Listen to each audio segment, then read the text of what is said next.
नमस्कार दोस्तों, आपका स्वागत है। बुक्स डिवाइन विजन ये चैनल वो दिव्य दृष्टिकोण को प्रकट करता है जो किताबों के माध्यम से हमारे जीवन में अद्वितीय रूप से उजागर हो सकता है।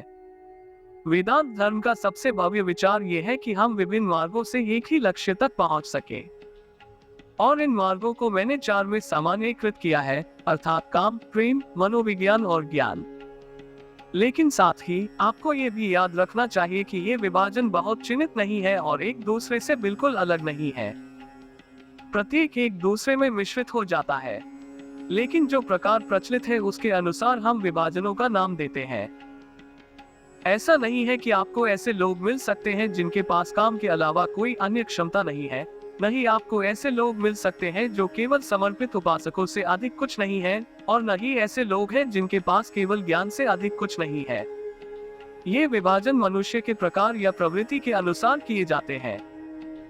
हमने पाया है कि अंततः ये चारों रास्ते आकर एक हो जाते हैं। सभी धर्म और कार्य एवं पूजा की सभी पद्धतियां हमें एक ही लक्ष्य की ओर ले जाती हैं। मैंने पहले ही उस लक्ष्य को इंगित करने का प्रयास किया है। जैसा कि मैं इसे समझता हूँ, ये स्वतंत्रता है।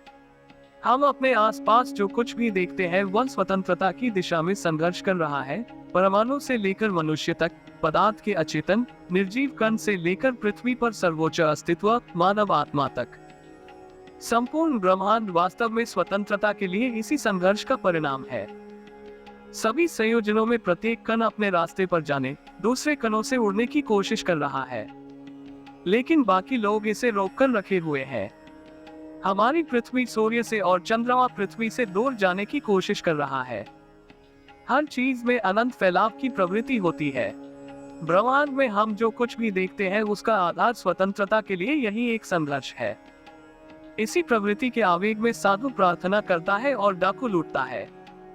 जब किया गया कार्य उचित नहीं होता तो हम उसे बुरा कहते हैं, और जब इसकी अभिव्यक्ति उचित और उच्च होती है तो हम इसे अच्छा कहते हैं। लेकिन आवेग वही है, आजादी के लिए संघर्ष। संत अपने बंधन की स्थिति के ज्ञान से पीड़ित है और वह इससे छुटकारा पाना चाहता है, इसलिए वह भगवान की पूजा करता है। चोर इस विचार से उत्पीड़ित होता है कि उसके पास कुछ चीजें नहीं है, और वह उस अभाव से छुटकारा पाने, उससे मुक्ति पाने का प्रयास करता है, तो वह चोरी करता है। स्वतंत्रता समस्त प्रकृति का एक लक्ष्य है, चाहे वह चेतन हो या अचेतन। और चेतन या अचेतन रूप से हर चीज उस लक्ष्य की ओर संघर्ष कर रही है।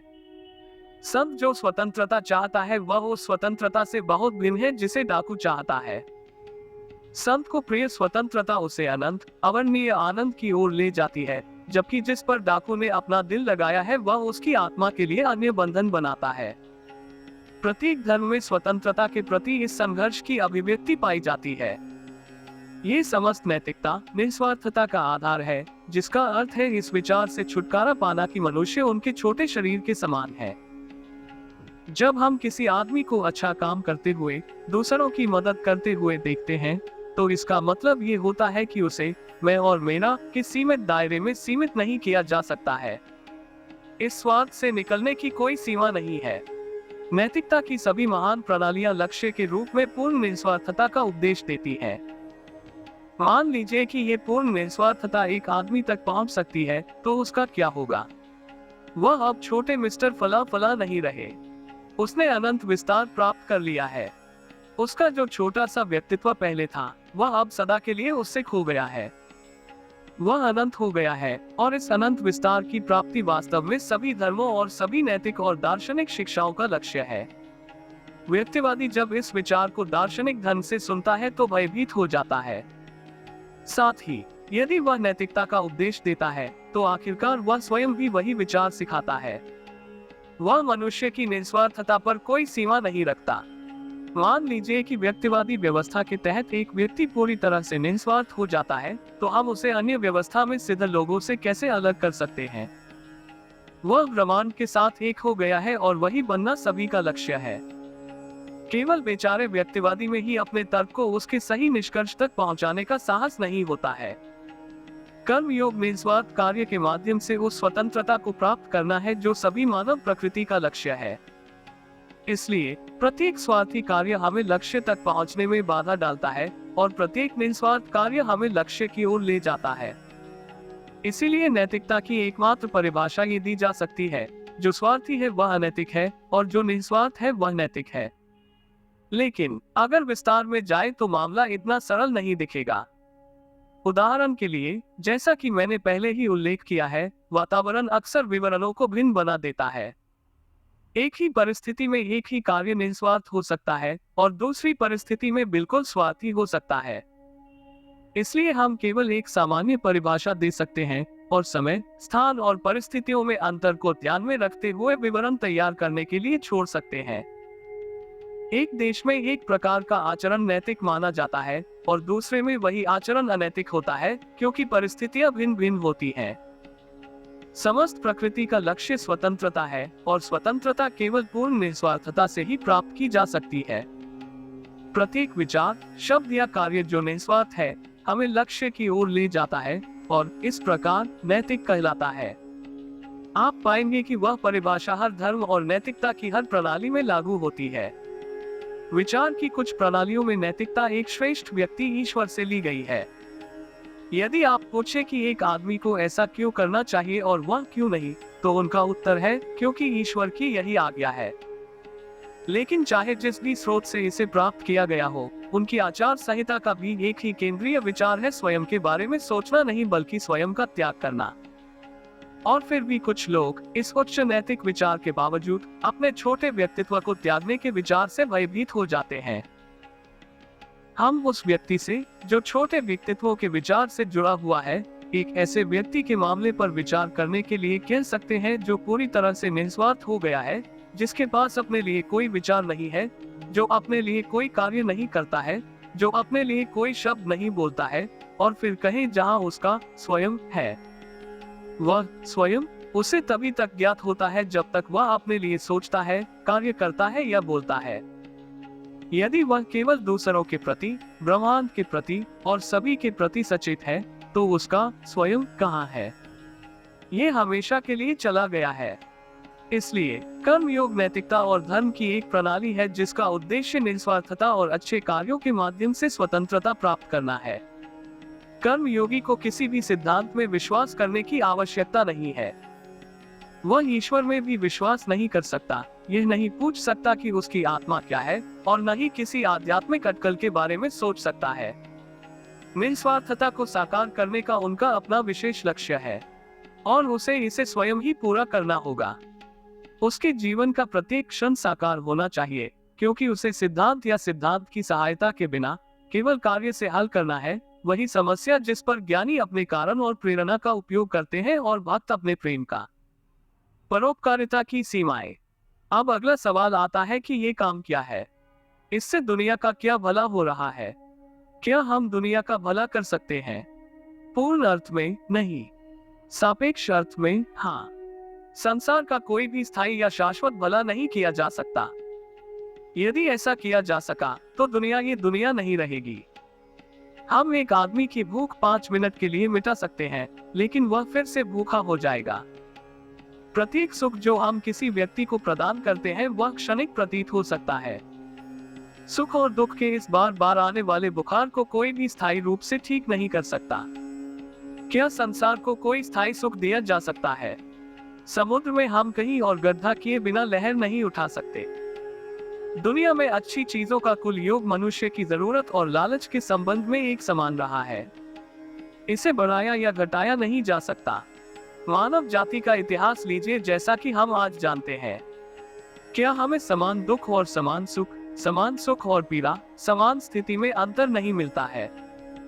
क्या कुछ अमीर, कुछ गरीब, कुछ ऊंचे, कुछ नीच, कुछ स्वस्थ, कुछ अस्वस्थ नहीं है? ये सब प्राचीन काल में मिस्रवासियों, यूनानियों और रोमनों के साथ वैसा ही था जैसा कि आज अमेरिकियों के साथ है। जहां तक इतिहास ज्ञात है, ये सदैव एक जैसा ही रहा है। फिर भी साथ ही हम पाते हैं कि सुख और दुख के इन सभी असाध्य मतभेदों के साथ चलते हुए उन्हें कम करने के लिए हमेशा संघर्ष होता रहा है। इतिहास के प्रत्येक कालखंड में हजारों पुरुषों और महिलाओं को जन्म दिया है जिन्होंने दूसरों के जीवन को सुचारू बनाने के लिए कड़ी मेहनत की है। और वे कहां तक सफल हुए हैं? हम केवल गेंद को एक स्थान से दूसरे स्थान तक ले जाने में ही खेल सकते हैं। हम दर्द को शारीरिक स्तर से दूर ले जाते हैं और यह मानसिक स्तर पर चला जाता है। ये दांते की नरक की उस तस्वीर की तरह है जहां कंजूसों को एक पहाड़ी पर लुढ़कने के लिए ढेर सारा सोना दिया गया था। हर बार जब वे इसे थोड़ा ऊपर घुमाते थे तो ये फिर से नीचे लुढ़क जाता था। सहस्राब्दी के बारे में हमारी सभी बातें स्कूली लड़कों की कहानियों की तरह बहुत अच्छी हैं, लेकिन वे उससे बेहतर नहीं हैं। सहस्राब्दी का सपना देखने वाले सभी राष्ट्र यह भी सोचते हैं कि दुनिया के सभी लोगों में से उनके पास अपने लिए सबसे अच्छा होगा। ये सहस्राब्दी का अद्भुत निस्वार्थ विचार है। हम इस दुनिया में खुशियां नहीं जोड़ सकते, इसी तरह हम इसमें दर्द भी नहीं जोड़ सकते। पृथ्वी पर प्रदर्शित सुख और दुख की ऊर्जाओं का कुल योग हर जगह समान होगा। हम बस इसे इस तरफ से उस तरफ और उस तरफ से इस तरफ धकेलते हैं, लेकिन यह वैसा ही रहेगा क्योंकि ऐसा रहना ही इसका स्वभाव है। यह उतार चढ़ाव, यह उठना बैठना संसार के स्वभाव में है। इसे अन्यथा मानना उतना ही तर्कसंगत होगा जितना ये कहना कि हमें मृत्यु के बिना भी जीवन मिल सकता है।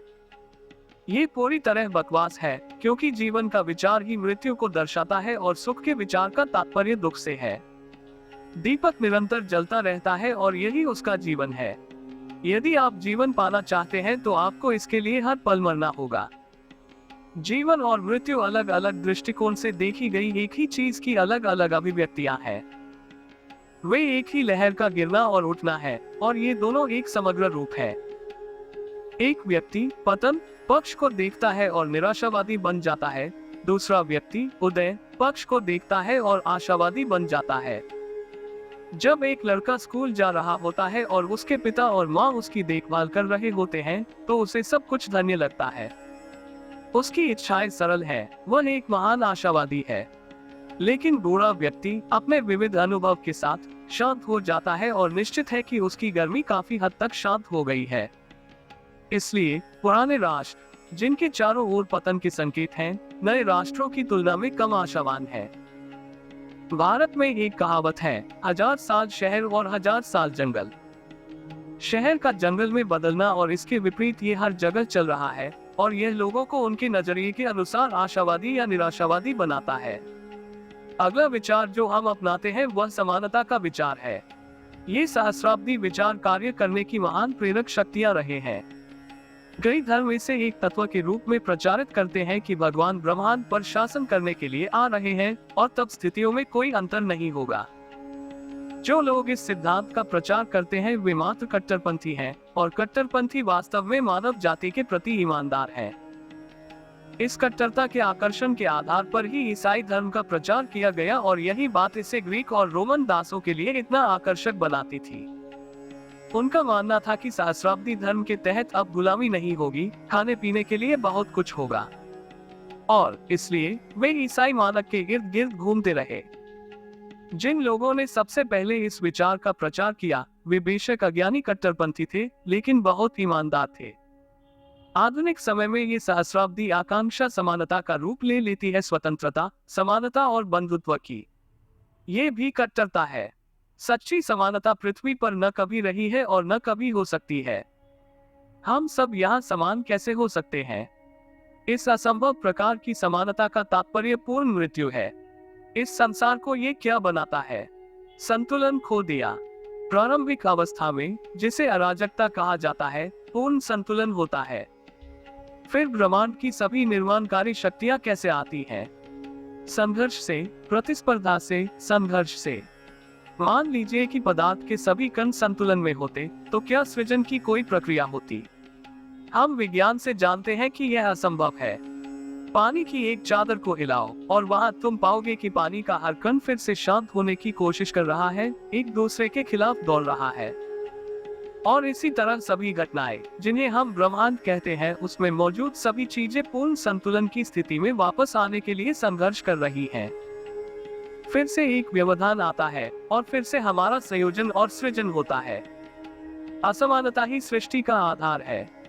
साथ ही समानता प्राप्त करने के लिए संघर्ष करने वाली ताकतें भी सृजन की उतनी ही आवश्यकता है जितनी कि इसे नष्ट करने वाली। पूर्ण समानता, जिसका अर्थ है सभी स्तरों पर संघर्षरत शक्तियों का पूर्ण संतुलन, इस दुनिया में कभी नहीं हो सकता। इससे पहले कि आप उस स्थिति को प्राप्त करें, दुनिया किसी भी प्रकार के जीवन के लिए बिल्कुल अयोग्य हो जाएगी और वहां कोई भी नहीं रहेगा। इसलिए हम पाते हैं कि सहस्राब्दी और पूर्ण समानता के ये सभी विचार न केवल असंभव हैं, बल्कि यह भी कि यदि हम उन्हें लागू करने का प्रयास करते हैं तो वे निश्चित रूप से हमें विनाश के दिन तक ले जाएंगे। मनुष्य और मनुष्य के बीच क्या अंतर है? यह मुख्यतः मस्तिष्क का अंतर है। आजकल एक पागल के अलावा कोई भी ये नहीं कहेगा कि हम सभी एक ही मस्तिष्क शक्ति के साथ पैदा हुए हैं। हम दुनिया में असमान प्रतिभाओं के साथ आते हैं। हम बड़े लोगों के रूप में या छोटे लोगों के रूप में आते हैं और उस जनपूर्व निर्धारित स्थिति से कोई बच नहीं सकता है। अमेरिकी भारतीय हजारों वर्षों से इस देश में थे और आपके कुछ मुट्ठी भर पूर्वज उनकी भूमि पर आए थे। उन्होंने देश की शक्ल सूरत में क्या फर्क ला दिया? यदि सभी समान थे तो भारतीयों ने सुधार क्यों नहीं किए और शहर क्यों नहीं बनाए? आपके पूर्वजों के साथ एक अलग तरह की मस्तिष्क शक्ति इस धरती पर आई, अतीत के संस्कारों के अलग अलग बंडल आए और उन्होंने काम किया और खुद को प्रकट किया। पूर्णतया गैर भेदभाव ही मृत्यु है। जब तक ये दुनिया रहेगी, भेदभाव रहेगा और होना ही चाहिए। और पूर्ण समानता की सहस्राब्दी तभी आएगी जब सृजन का एक चक्र समाप्त हो जाएगा। उससे पहले समानता नहीं हो सकती। फिर भी सहस्राब्दी को साकार करने का ये विचार एक महान प्रेरक शक्ति है। जिस प्रकार सृष्टि के लिए असमानता आवश्यक है, उसी प्रकार उसे सीमित करने का संघर्ष भी आवश्यक है। यदि स्वतंत्र होने और ईश्वर के पास वापस जाने के लिए संघर्ष नहीं होता तो सृष्टि भी नहीं होती। इन दोनों ताकतों के बीच का अंतर ही मनुष्य के उद्देश्यों की प्रकृति को निर्धारित करता है। काम करने के ये उद्देश्य हमेशा रहेंगे, कुछ का झुकाव बंधन की ओर और कुछ का स्वतंत्रता की ओर। इस संसार के चक्र के भीतर का चक्र एक भयानक तंत्र है। यदि हम उसमें हाथ डालते हैं तो जैसे ही हम पकड़े जाते हैं, हम चले जाते हैं। हम सभी सोचते हैं कि जब हम एक निश्चित कर्तव्य पूरा कर लेंगे तो हमें आराम मिलेगा। लेकिन इससे पहले कि हम उस कर्तव्य का एक हिस्सा निभा सके, दूसरा पहले से ही इंतजार में है। हम सभी को ये शक्तिशाली जटिल विश्व मशीन अपने साथ घसीटे जा रही है। इससे बाहर निकलने के केवल दो ही रास्ते हैं। पहला है मशीन से जुड़ी सभी चिंताओं को त्याग देना, उसे जाने देना और एक तरफ खड़े हो जाना, अपनी इच्छाओं को त्याग देना। ये कहना तो बहुत आसान है, लेकिन करना लगभग असंभव है। मैं नहीं जानता कि 20 करोड़ आदमियों में से कोई ऐसा कर सकता है या नहीं। दूसरा रास्ता है संसार में उतरना और कर्म का रहस्य जानना, और वह है कर्म योग का रास्ता।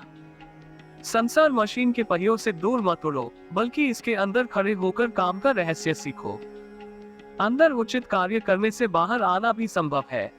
इस मशीनरी के माध्यम से ही बाहर निकलने का रास्ता है। कट्टरता के बिना कार्य करने का आदर्श। हमने तो अब देख लिया कि काम क्या होता है। ये प्रकृति की नींव का एक हिस्सा है और हमेशा चलता रहता है।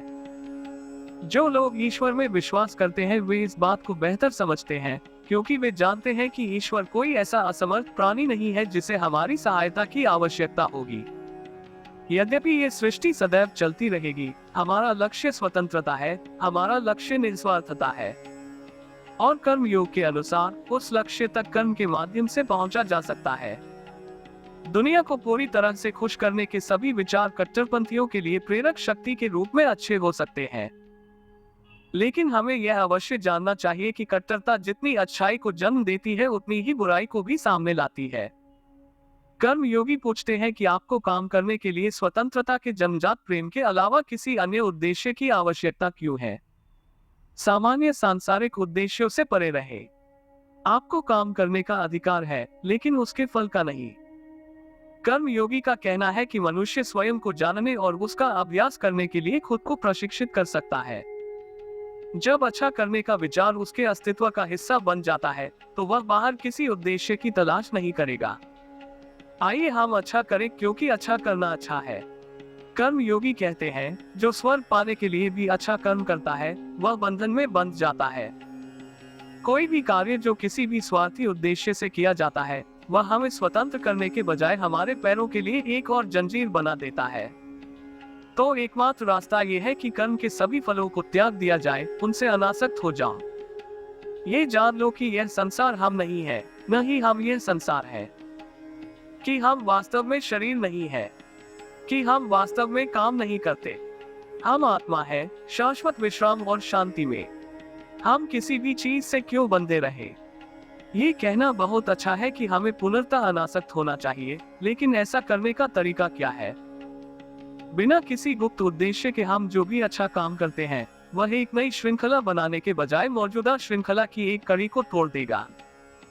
प्रत्येक अच्छा विचार जो हम बिना किसी प्रतिफल के बारे में सोचे दुनिया में भेजते हैं, वह वहां संग्रहित हो जाएगा और श्रृंखला की एक कड़ी को तोड़ देगा और हमें तब तक शुद्ध और पवित्र बना देगा जब तक कि हम मनुष्यों में सबसे शुद्ध नहीं बन जाते। फिर भी ये सब कुछ विचित्र और अत्यधिक दार्शनिक, व्यवहारिक से अधिक सैद्धांतिक प्रतीत हो सकता है।